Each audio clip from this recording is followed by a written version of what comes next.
नमो नमः।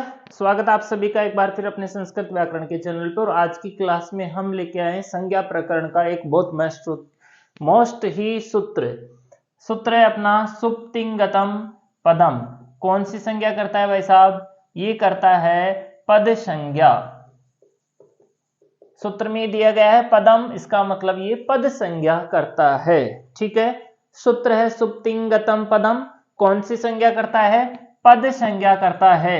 सूत्र के अगर हम पदच्छेद यहाँ पे करें, इसके टुकड़े टुकड़े करें, पोस्टमार्टम किया जाए सूत्र का, तो इसमें से शब्द निकल के आते हैं सुप तिंग अंतम पदम। इस तरह से हमारे सूत्र को पोस्टमार्टम करने पर इसमें से निकल के आते हैं सुप तिंग अंतम पदम, सुप तिंग अंतम पदम। ठीक है, सूत्र की वृत्ति है शुभंतम तिगंतम च पद संज्ञम सात। यानी कि अर्थ अगर हम यहां पे करें तो शुभंत व तिगंत की पद संज्ञा होती है। यहां पे समझने वाली बात यह है कि सुबंत की और तिगंत की पद संज्ञा होती है। कई बार कंफ्यूजन हो जाता है कि सुप की और तिंग की, इन दोनों की ही हम क्या कर देते हैं? पद संज्ञा कर देते हैं, जो कि क्या है? गलत। इन दोनों की, सुप की और तिंग की जो संज्ञा होती है वो होती है विभक्ति संज्ञा। सुप और तिंग की तो कौन सी संज्ञा होती है? विभक्ति संज्ञा। और सुप और तिंग अगर किसी शब्द के पीछे लग गए, मतलब ऐसा शब्द जो सुबंत है या तिगंत है, तो उसकी यहां पर संज्ञा होती है पद संज्ञा। मतलब सुबंत की तिगंत की पद संज्ञा होती, सुप और तिंग की केवल विभक्ति संज्ञा होती है। और विभक्ति संज्ञा करने वाला सूत्र है अपना विभक्तिश्च। विभक्तिश्च सूत्र से यहां पर विभक्ति संज्ञा होती है। सुप्तिंगतौ विभक्ति संज्ञा स्यात्, ये इस सूत्र की वृत्ति है विभक्तिश्च की। अभी हम यहां पर बात कर रहे हैं सुप्तिंगतम पदम से पद संज्ञा होती है। किसकी होती है? सुप और तिंग। यानी कि सुप और तिंग अगर अंत में होते हैं तो वहां पर पद संज्ञा होती है।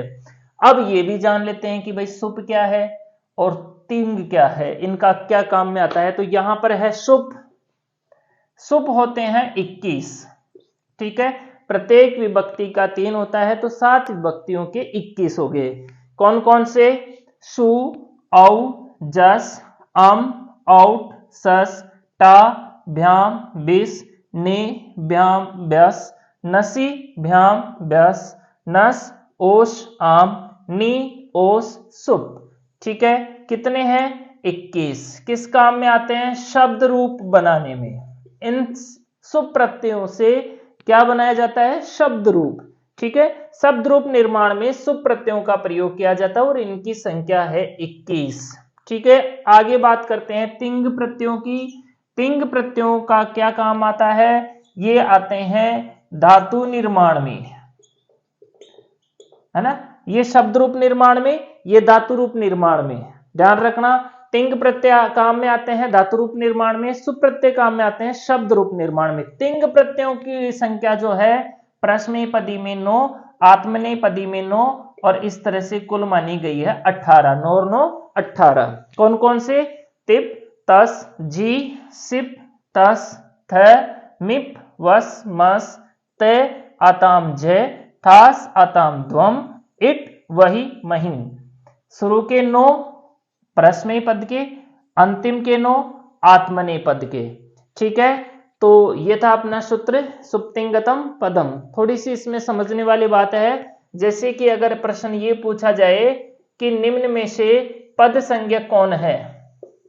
2 शब्द मैंने यहां पे लिखे हैं, एक तो लिखा राम, एक लिखा मैंने राम है।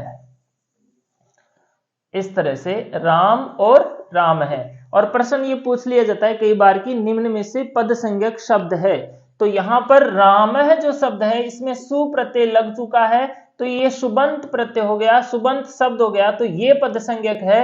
ये वाला पद संज्ञक नहीं है, राम को पद नहीं माना जाएगा, राम है को पद माना जाएगा। इसी तरह से पट को पद नहीं माना जाएगा, पटती को पद माना जाएगा।